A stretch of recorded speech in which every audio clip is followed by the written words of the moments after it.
Hello, my name is Colin Alexander, and I am one of the cast members of The Confession, which is an Amish love story that just happens to have a British butler in it. So I'm very glad, very proud, and to be part of this thing. I'm not sure why a British butler's in an Amish love story, but maybe that's why we gave your country away. But anyway, what role do you play? I play the road sweeper. Anyway, but I'm joined in our discussion today with the two stars of The Confession, Mr. John Schneider. Hello.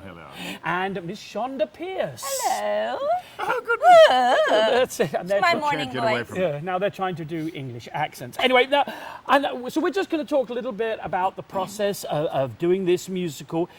And for both of you, what excited you most about this opportunity to be in this Confession musical? Oh, thank you. Well, on a personal note, a lot of old friends here, filming and producing and directing. Those were old friends, so that's always a fun plus when, get to show up on a set with people that you know and love. A lot of it was John. Just the chance to work. Stop. No, that's true. We've worked together years and years and years ago, and it was We visit our parents at the same yes, nursing home. nursing home. Yeah, we did. Antioch. Exactly. And, That's it was those kinds of things. But then to make the final decision, you have to read the script. And the script was filled with things I understand and know about. Yeah. And that is somewhat legalism that you have to live through, death that you have to live through, loss that you live through. And those things all appealed to me. And as a comic, you always love a chance to get to cry. She is so funny, and she's so funny. Of course, working with Chonda is great, and it was our moms that were in the same place. But the opportunity to do kind of a hybrid, to have done, I started doing theater in 1968. So theater and film are really entirely different, except from an audience's perspective, really. So to be able to have the opportunity to mix the two of them together with this hybrid situation, not only a play but a musical that is filmed, was fascinating. Right. To me. So I'm anxious to see not only what it looks like, but I'm anxious to see how the audience responds to it. I think it's going to be quite wonderful. Yep. Yeah. And it's not out of necessity. People have said, well, they did that with Hamilton, and they did that because the theater was closed. Exactly. They did that to try to save their bum, right? This is something that is thinking way outside of the box and doing a very, very special event Yeah. that I think the audience is going to love, and it may be the wave of the future. Yeah, I think so. I think you're exactly right there. So you, of course, play completely different characters in the show. Actually, this is my wife, not you. Yes. This one is my. We've been married 2 weeks. Yeah. So tell us a bit about the characters that you play in the musical.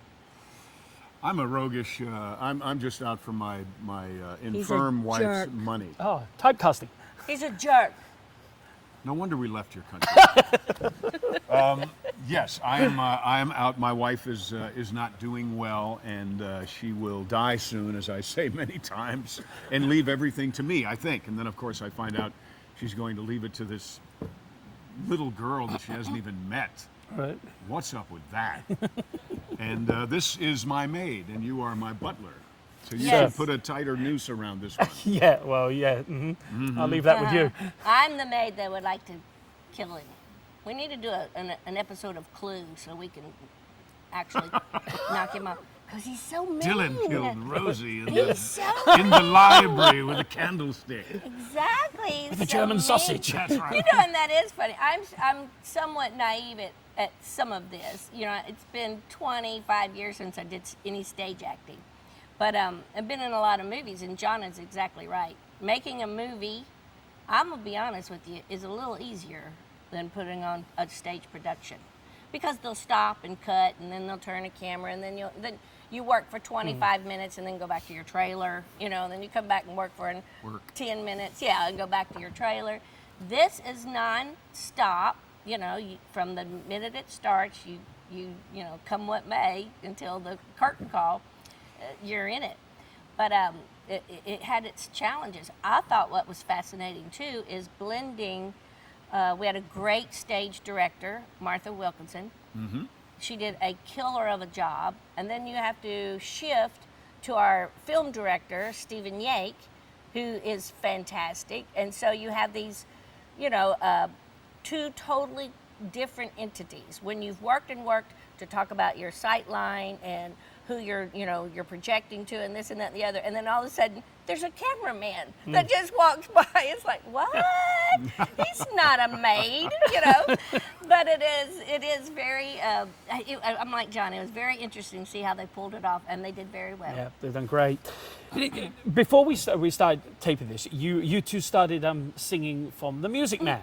And today, today, and it was unbelievable. I mean, I can't remember the words from yesterday, but you said, you can't forget them. Well, and you just reeled all off Harold Hill's big song, and of course people know you. But tell us a little bit about your Broadway career, what you've done on Broadway. I am very proud to say I'm the longest running Baron, Felix Amadeus Benvenuto von Geigen, in Grand Hotel.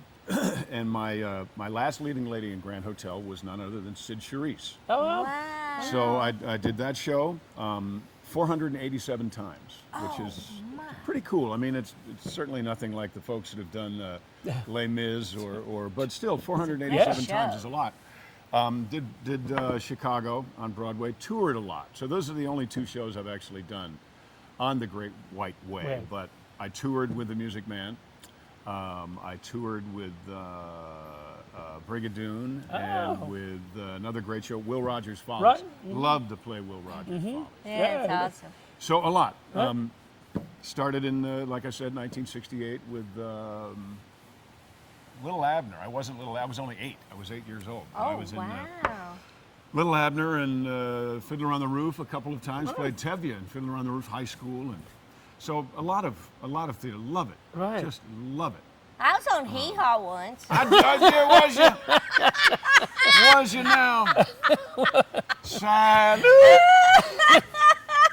I did Hee Haw too. You did? I did Hee Haw. And now they're going to do my a scene from Hee Haw. Yeah, so- right. I'm going to need more socks, if you know what I mean. Anyway, so Chonda, you're of course stand-up comic.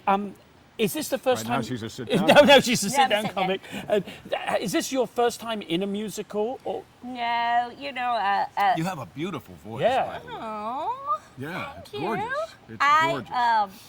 Singing has always been a bookend for my tour shows. I'll sing a little something funny at the beginning and something very, that's making the point of my whole night being there at the end.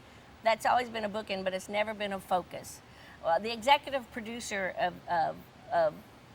The Confession, Dan Postma, was the first one that ever said, you need to do a vocal album. And that my mother will probably put him in her wheel. She was so grateful for that. But when I was a child, like all kids, my mother drugged me to little local theaters because she saw that little ham in me. And I was 9, first time I was in The Music Man. And then I was Gracie Shin, the mayor's youngest daughter. And then in college, I was the mayor's older daughter, Zanita Shin. And then I did it a few little things. I was the high school girl, in every show. I was the lead in Oklahoma and all of that. But and then in college, I kind of fell in love with the comedy side of things. And I didn't know I was going to be a stand-up comedian, but I look back now and realize everything I ever auditioned for, I wanted the funny part. And so there was some little seed being planted in me of going, I like to hear the crowd laugh more than I like to hear them, applaud. And I will say that's been very difficult a little bit in this, because my role is not zany funny. I have some funny moments. I think we bring a lot of levity to the storyline. And, we need to talk to Martha Bolton because she wrote the script and I need to tell her, I butchered your words. I'm so sorry. Martha, come in here and talk to us a little bit. Pull up a chair. Yes. It was so It was so good to see you for one thing, but I really did ruin your words. I'm just so sorry. I think we need you to come over this way a little bit so we can get your Come pretty around. face on camera too. I think Here, most I'm of going to them scoot you a survived. little bit. Most Ready? of the words I'm survived, scooting you, yeah. Shonda. There. Not necessarily in the right order, but Yeah, you know, well, that's you it. know. Well, it is true. When you took all those books, this comes from a series of three books of trilogy by Beverly Lewis. Beverly Lewis. What a brain, Oh, you know, and her stories are fabulous. they really are. My goodness, and that's I why know she has a million fans. Yes. Right. they, and when being in this made me want to go read all those books. Yeah. There are so many layers of what you could have pulled out of those three novels to put in this. But then we'd have a 10-hour show instead of a 3-hour show. Which is how it started. Yeah, exactly. Yeah, exactly. You start Is it cutting really? it down. Did Like it our really? first- our first it run-through, is you a- mean. Yeah. How did start cutting you it down. how did you choose which ones? Because I am so grateful for Rosie and Fulton, the butler and the maid, or this one, or you'd be at the end of the show just slitting your wrist without us, baby. That's it. Yeah. Of course, at the end of the show, we're slitting our wrists. Yes, but that's exactly. Exactly. Well, all three of you bring the comic relief, and it needed that, because there is some heavy topics in it. Yeah. And one interesting thing that I always love to share is that none of us, when Dan Postema contacted me to write the script, and then Wally Nason to be the composer, Right. and then Dan was producing, and Beverly Yes. wrote the original books. None of us were aware that each one of us were adoptive parents. Oh, Oh, how wonderful. And we Oh, found wow. that out way into it. Yes. And look at how that all came together. Yeah. Well, And it was a story that each one of us could tell from our heart Yes. because we've That's experienced wonderful. loss. And the lady, has a stillbirth. I had a stillbirth. And so when I read the books, I thought, oh, I could write this. and you Yeah. feel that in the scene. You Emotionally, can I feel could that in the scenes. Yes. That they're not. It's not forced. Right. You feel the right. heart of it. Absolutely. You did a Yeah. great job in that, I Well, will thank say. you. Especially A lot of with Dylan. tears. A lot of Especially the heart of Dylan. I had fun with you. I'm a A lot of fun with you. I'm a little afraid where you channeled that right there because he is so cold-hearted. When I read the part of Dylan, and I thought, because you look for places, where can you add comedy, and because it needs comedy relief. So Thank you. you That's look why I for- have a job. you look for those places, and your role was just prime for it. It's fun. because- Oh It's so my much goodness, fun. I had And so you much did fun with you. So much amazing. fun. You did so well that I told him one night backstage, going, I don't want to hear Bo Duke be mean like that. But he does it so well. I loved you. You were Well, on then my stop lunch. talking. You were on my lunchbox, and I don't want you I know to I be was on your mean. lunchbox. When you said that the other night, then you said Donny Osmond, I deflated. I know, I did on purpose. You I were know, on my lunchbox. I know. It is, but it is fascinating, Martha, about that aspect, because I think probably, and I don't know if you knew this, but my husband and I were foster parents, and we took care of babies, waiting for their adoptions to be final, and I would imagine a lot of mothers worry what's going to happen when this child grows up and wants to find out who mom is, and is that going to ruin us, or is that going to enrich our relationship? And I think in this it showed that it can be done gracefully and beautifully, and does enrich everyone's lives. Absolutely. I think sometimes musical theatre gets somewhat of a bad rap in the sense that it doesn't, like if deep play or something like that, it's all Yeah. going to be yakety. What do you think the audiences will get out of this musical? Because I mean, we've talked about there's all these multi-layers in the story. I Right. mean, what do you think they're going to get out of it? I think that they're going to get a look into a community, into a lifestyle that they really don't have an opportunity to ever see. That's good. And from a very knowledgeable perspective, this isn't speculation about what a shunning is. This is what a shunning is. Right. I had no idea Yep. what a shunning was. Very cavalier about the word shun. No, shun is a very serious thing. And what you can do, in my opinion, such little indiscretions can cause such turmoil for the rest of your life. Yeah. We think about Amish from my perspective. We think about Amish and woodwork and glopita, glopita, glopita, glopita, and it's cute and it's fun, but it's never really seemed real Yeah. to me until now. Yep. And not just because we're here in Shipshewana, but because of the wonderful, Story. in-depth look at this lifestyle And and every- this belief system. Yeah. Yes. You know, because I don't even think that people outside of this community think about Amish as in a religious context. We Right. think about it as a lifestyle context. So I think it's going to be eye-opening to a lot of people. I think it's going to be celebratory for those who are aware, and I think it's going to be a badge of honor for those who are in it. Right. Another thing Martha and I have in common, we came from the same church background. And in that portion of the Protestant faith, there is what we call legalism. And it is very do's and don'ts until all of a sudden you lose where God is in all of that. And it's about the rules and regulations. And so to me, when the shunning happens in this, it is so powerful and so harsh. I do remember, and even in the Protestant faith, and even without religion, we shun people.